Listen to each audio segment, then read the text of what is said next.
Hello, dear aspirants. I am Amarendra Tiwari and you are watching Bodhisattva PCS.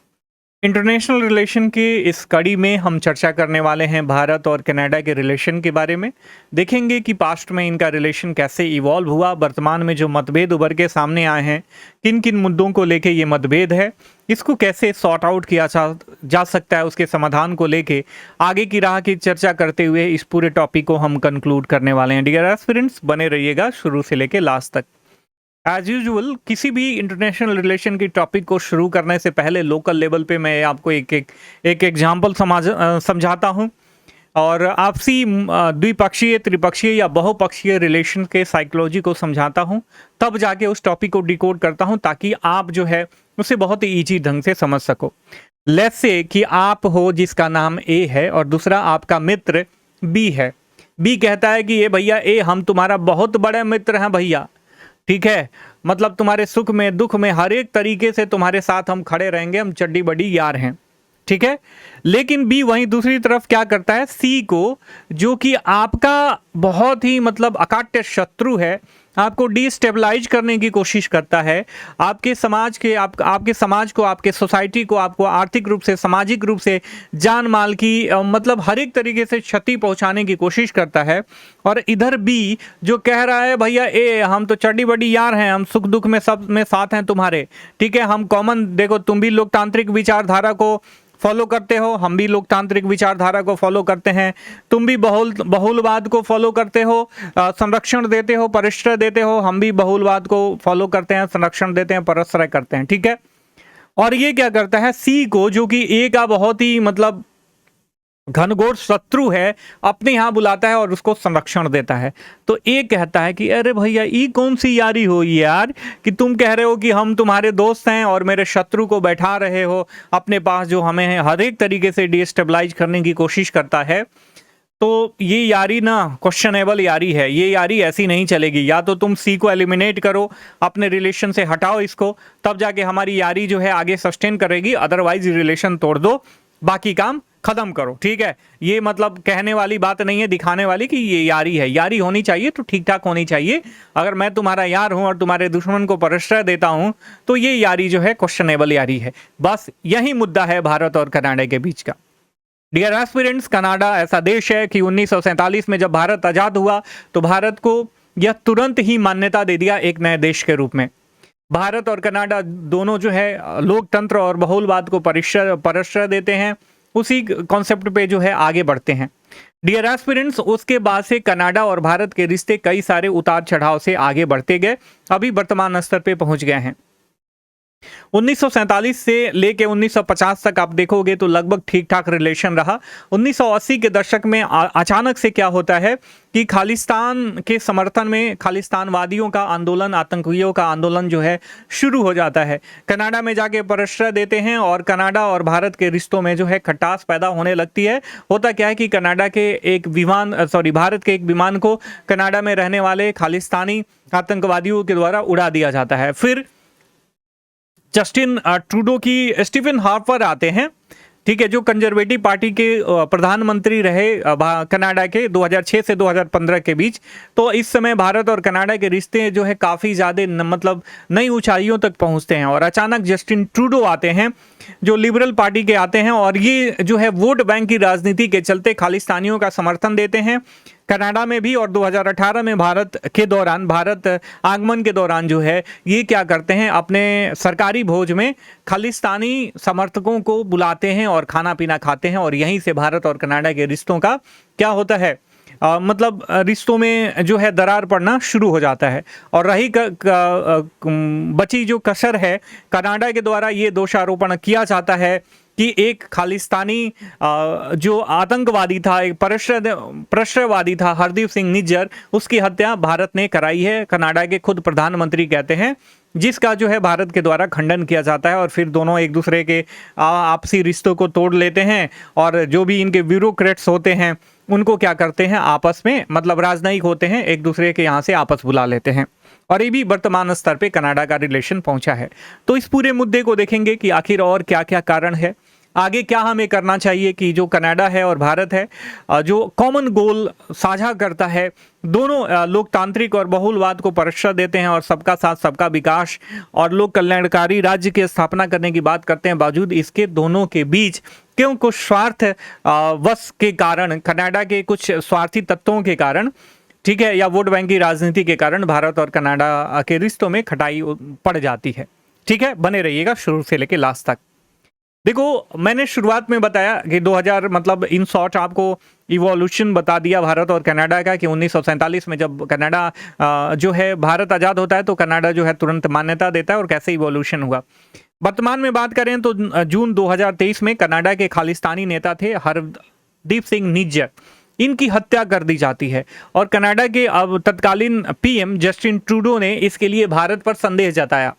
ठीक है, खुद प्रधानमंत्री होके भारत पे संदेह जताया और कनाडा और भारत ने इसी विवाद के तहत 14 अक्टूबर 2024 को क्या करते हैं, एक दूसरे के 6 राजनयिकों को निष्कासित कर देते हैं। इसके बाद भारत सरकार ने कनाडा से अपने अन्य राजनयिकों को वापस बुला लिया, ये कह के कि भैया कनाडा में लॉ एंड ऑर्डर की स्थिति जो है उत्पन्न हो गई है।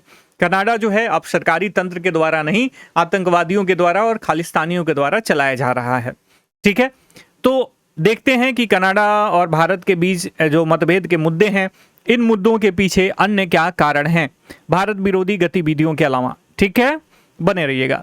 देखो, होता क्या है कि पहली तो भारत विरोधी गतिविधियां हैं, शुरुआत यहां से करते हैं। देखो, खालिस्तानी अलगाववाद का अनुवाद। देखो, होता क्या है कि कनाडा में खालिस्तानी आंदोलन को खुला समर्थन दिया जाता है और भारत की संप्रभुता और अखंडता के लिए जो कि खतरा है, और भारत इसी को क्वेश्चन करता है कि भैया जो व्यक्ति, जो संगठन भारत को डिस्टेबलाइज करने की कोशिश कर रहा है, आप उस आंदोलन को खुला समर्थन क्यों दे रहे हो। भारत कार्रवाई की मांग करता है और कनाडा जो है इसे अभिव्यक्ति की स्वतंत्रता का मामला बता के छोड़ देता है, जस की तस स्थिति को बनाए रखता है। जून 2023 में हरदीप सिंह निज्जर की हत्या हो जाती है और भारत पर कनाडा का संदेह होता है और कनाडा और भारत का रिलेशन जो है क्या होता है, गड़बड़ हो जाता है। अगला मुद्दा था राजनयिक संकट और व्यापार पर प्रभाव। देखो, भारत द्वारा जब ट्रूडो के आरोपों को निराधार और अस्वीकार कर दिया गया तो भारत द्वारा कनाडा के राजनयिकों की संख्या कम करने और वीजा सेवाओं को अस्थायी रूप से निलंबन का प्रयास किया गया, स्टेप उठाया गया और जो व्यापार बढ़ता था सेपा था उसको रद्द कर दिया गया। ठीक है, कॉम्प्रिहेंसिव इकोनॉमिक पार्टनरशिप एग्रीमेंट को क्या कर दिया गया, रद्द कर दिया गया। फिर सुरक्षा सहयोग की बात करें तो आतंकवादियों और संगठित अपराध जो है नेताओं के संबंध में भारत सरकार के कई प्रत्यर्पण अनुरोधों की कनाडा सरकार की अनदेखी के द्वारा जो है ये मतभेद का मुद्दा जो है और गहरा जाता है, मतभेद और गहरा जाता है। ठीक है, कई सारे आतंकवादी हैं जो संगठित अपराध में संलिप्त थे भारत के खिलाफ और नेता जो हैं भारत के खिलाफ अपना जो भी प्रोपेगेंडा चलाते थे उनके प्रत्यर्पण की बात करता है भारत, कनाडा से रिक्वेस्ट करता है, लेकिन कनाडा जो है इसकी अनदेखी बार बार करते आ रहा है। और इस सब के पीछे जस्टिन ट्रूडो की जो वोट बैंक की राजनीति है ना, वो सबसे अहम मुद्दा बनाती है। राजनीति बहुत गंदी चीज होती है, एक दूसरे दोस्त को, मतलब बाप जो है अपने बेटे को मार देता है राजनीति की वजह से, तो भला एक दूसरे से मतलब कई मील दूर जो है बैठे हुए दोस्त हैं। ठीक है, वोट बैंक की राजनीति की बात करें तो आपको पता होगा कि ओंटारियो और ब्रिटिश कोलंबिया जो कि मतलब इसके प्रांत हैं कनाडा के, यहाँ पे सिख समुदायों की बहुत ज़्यादा जनसंख्या है और लिबरल पार्टी के लिए ये एक प्रमुख वोट बैंक है। तो कैसे एमवाई समीकरण बनाया जाता है, कोई मुस्लिमों के हित की बात करता है, कोई दलितों के हित की बात करता है, कोई सवर्णों के हित की बात करता है, लेकिन उनका हित कोई नहीं देखता। वो खुद जो है राजनीतिक रूप से एक हथकंडा अपनाते हैं और एक स्टेप के मतलब एक सीढ़ी के रूप में यूज करते हैं इन सारे मुद्दों को। ठीक है, तो वोट बैंक की राजनीति इसके पीछे काफ़ी ज़्यादा प्रभावी रही है।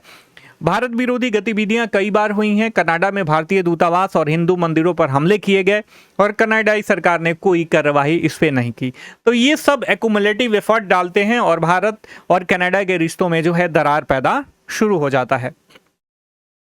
यदि इनके पास्ट के इतिहास का इवोल्यूशन देखें कुछ काल खंडों में बांट के, तो ये आपको पता है, शुरुआत में ही बताया कि ये मजबूत ऐतिहासिक और सांस्कृतिक पृष्ठभूमि रखते हैं और तथा लोकतांत्रिक मूल्यों, राष्ट्रमंडल सदस्यता तथा बहुपक्षीय मंचों पर एक दूसरे का सहयोग करते आए हैं। यदि इनके रिलेशन के एवोल्यूशन को बांट कर देखो तो 3 हिस्सों में आप बांट सकते हो। प्रारंभिक दौर 1947 से 1980 तक आप इसे बांट के देख सकते हो। फिर नई शुरुआत होती है 1980 से 2000 के बीच। फिर 21वीं सदी में 2000 से लेकर वर्तमान तक का इवोल्यूशन आप देखोगे। प्रारंभिक दौर में मैंने शुरुआत में ही बताया कि 1947 में स्वतंत्रता पश्चात कनाडा ने भारत को तुरंत मान्यता दे दी थी। फिर 1950 से 60 में जब भारत में हरित क्रांति हो रही थी ना, तो उस दौरान खेती और औद्योगिकरण में तकनीक और आर्थिक सहायता कनाडा ने खूब भर भर के दी। फिर 1974 का स्माइलिंग बुद्धा नाम का पहला भारत के द्वारा परमाणु परीक्षण होता है और कनाडा के द्वारा परमाणु सहयोग पर क्या कर दिया जाता है, भारत के लिए प्रतिबंध लगा दिया जाता है। फिर आता है 1980 का दशक। 1980 से लेकर 2000 के बीच यदि आप देखोगे तो 1980 के दशक में कनाडा में खालिस्तानी उग्रवाद बढ़ जाता है, जो भारत के लिए चिंता का विषय था। और इसी उग्रवाद और आतंकवाद की वजह से 1985 में एयर इंडिया फ्लाइट, जिसका नाम था एयर इंडिया फ्लाइट नंबर 182 में जो है खालिस्तानी आतंकवादियों के द्वारा बम विस्फोट किया जाता है और लगभग 329 लोग जो है इसके द्वारा मार दिए जाते हैं। ठीक है। फिर आती है स्टीफन हार्पर की, जो कंजर्वेटिव पार्टी की गवर्नमेंट थी, 2006 से 2015 तक सरकार में रहे। नहीं, अभी मतलब 2000 के बाद वाली बात करते हैं, पहले 1990 के दशक की बात कर लेते हैं।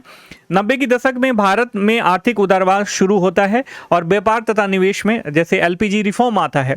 ठीक है, कांग्रेस के गवर्नमेंट के द्वारा एलपीजी रिफॉर्म लाया जाता है, ओपन इकोनॉमी हो जाती है और व्यापार तथा निवेश में कनाडा ने क्या होता है, भारत में इन्वेस्टमेंट करने की रुचि दिखाया जाता है कनाडा के द्वारा और काफ़ी ज़्यादा इन्वेस्टमेंट किया जाता है। फिर 2000 से वर्तमान तक के इवोल्यूशन को देखोगे तो 2009 में परमाणु समझौता भारत को कनाडा के द्वारा न्यूक्लियर सप्लाई ग्रुप में समर्थन दिया जाता है, 2009 में परमाणु समझौते के तहत। ठीक है। 2010 में कनाडा ने भारत को यूरेनियम निर्यात की अनुमति दे दी थी। शुरुआत में आपने देखा जब स्माइलिंग बुद्धा हुआ था, ठीक है, उसके बाद जो है परमाणु निर्यात पे जो है परमाणु सहयोग पर कनाडा के द्वारा प्रतिबंध लगा दिया गया था, लेकिन इसे 2010 में रिवोक कर दिया गया। ठीक है। फिर आप देखोगे इसी बीच जो 2006 से 2015 का काल था ना, स्टीफन हार्पर वहां के प्रधानमंत्री थे, कंजर्वेटिव पार्टी के, उनकी गवर्नमेंट रही और इस काल में भारत और कनाडा के संबंध जो नई ऊंचाइयों तक पहुंचते हैं। ठीक है। और 2015 में पीएम मोदी की कनाडा यात्रा होती है। ठीक है। तो ये एक बहुत बड़ी यात्रा थी, कई दशकों के बाद, 70 के दशक के बाद जो है ये किसी भारतीय प्रधानमंत्री की पहली यात्रा थी। 2018 में होता क्या है कि ट्रूडो की भारत यात्रा होती है, जस्टिन ट्रूडो जो कि लिबरल पार्टी के गवर्नमेंट हैं और सिख बहुल प्रांत से जो वोट बैंक था सिखों का, वो अपने तरफ, खालिस्तानी समर्थक सिखों का, वो अपने तरफ खींचने की कोशिश करते हैं और इसी संदर्भ में खालिस्तान समर्थकों का सरकारी भोज में ये आमंत्रण उनको बुलाते हैं, जिससे विवाद शुरू हो गया। और रही कहीं कसर तब हो जाती है कि जब 2023 में हरदीप सिंह निज्जर की हत्या में कनाडा के द्वारा भारत पर संलिप्तता का आरोप लगाया जाता है, जिसका भारत द्वारा पूर्णतः खंडन किया जाता है।